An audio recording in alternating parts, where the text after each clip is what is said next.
Hello everyone, আসসালামু আলাইকুম। Shrabani's village food থেকে সকলকে স্বাগতম। আবার একটি নতুন রেসিপি নিয়ে হাজির হয়ে গেলাম। তা বড় থেকে ছোট সবারই ভীষণ পছন্দের একটি খাবার পিৎজা।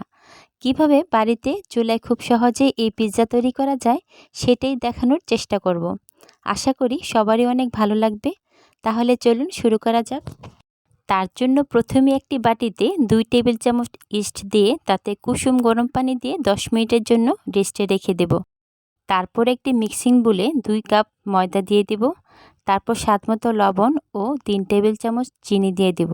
এবার 3 টেবিল চামচ পাউডার মিল্ক দিয়ে দেব আর 2 টেবিল চামচ তেল দিয়ে ময়দাটা কিছুক্ষণ মেখে নেব।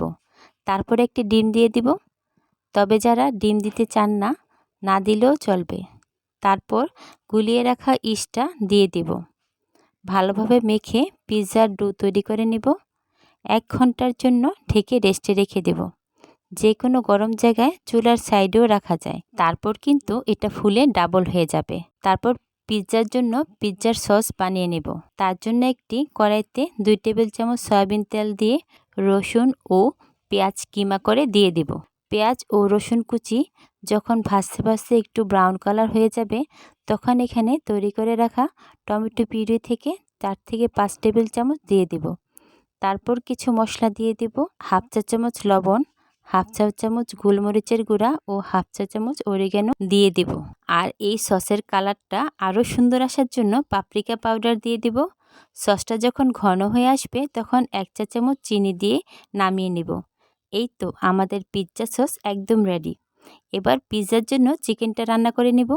এজন্য একটি ফ্রাই প্যানে পরিমাণ মতো সয়াবিন তেল দিয়ে তাতে 1 কাপ চিকেনের ছোট ছোট পিসগুলো দিয়ে দেব।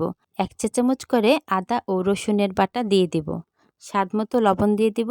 1 চা চামচ মরিচের গুঁড়া, 1 চা চামচ ধনে গুঁড়া ও 1 চা চামচ জিরার গুঁড়া দিয়ে কিছুক্ষণ নেড়ে নেব। 1 টেবিল চামচ সয়া সস দিয়ে দেব ও 1 টেবিল চামচ টমেটো সস দেব ও 1 টেবিল চামচ গোলমরিচের গুঁড়াও দিয়ে দেব। আবারও চিকেনটা নেড়ে 10 মিনিটের মতো ঢেকে সিদ্ধ করে নেব। 10 মিনিট পর সামান্য চিনি ও 1 ফালি লেবুর রস চিপে দিয়ে দেব। সবগুলো উপকরণ মিশিয়ে নিয়ে কিছুক্ষণ পর নামিয়ে নেব। পিৎজার ডোটা 1 ঘন্টার পর ফুলে ডাবল হয়ে গেছে। এখন একটু মথে নেব।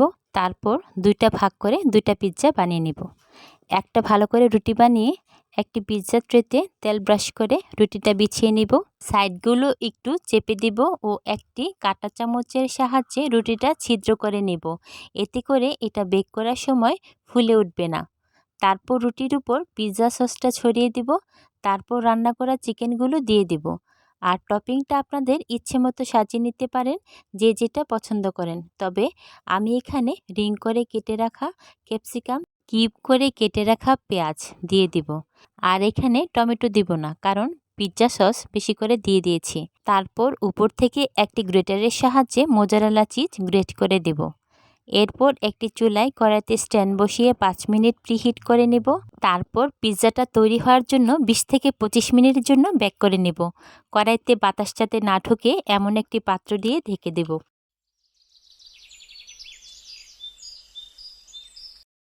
25 মিনিট পর ঢাকনা খোলার পরে আমাদের পিৎজাটা একেবারেই তৈরি হয়ে গেছে। এই পিৎজার কালার ও লুকসটা ভীষণই সুন্দর হয়েছে আর খেতেও হয়েছিল ভীষণই ইয়াম্মি। পিৎজাটা কেটে খেয়ে দেখাচ্ছি, কি আর বলবো। বাসায়ও যে তৈরি করে এত সুন্দর পিৎজার স্বাদ পাওয়া যায়, আপনারা এইভাবে না বানালে বুঝতেই পারবেন না। আমাদের অন্য পিৎজাটাও তৈরি হয়ে গেল। আশা করছি এভাবে বানিয়ে পরিবারের সবার সাথে এনজয় করবেন। আপনাদের সবার কাছেই ভীষণ ভালো লাগবে। আসসালামু আলাইকুম, আল্লাহ হাফেজ।